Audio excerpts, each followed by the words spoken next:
যে এখন সবাই যেমন বলছে আগেই তো ভালো ছিলাম, এটাই তো ঠিক ছিল। কি করছেন কি আপনারা শিয়ালের দলের মতো?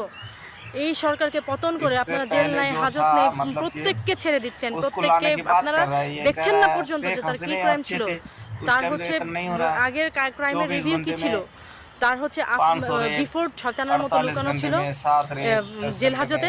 আপনারা এখন সেই সব বের করে দিয়ে আপনারা কি করছেন জানেন?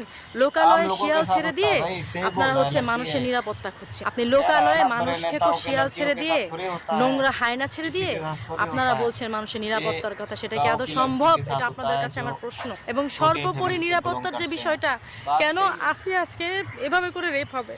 কেন একজন প্রেগনেন্ট মহিলা এভাবে করে রেপ হবে? জবাব দেন আপনারা। এটা আপনাদের কাছে আমার কোয়েশ্চেন। কি কারণে হবে?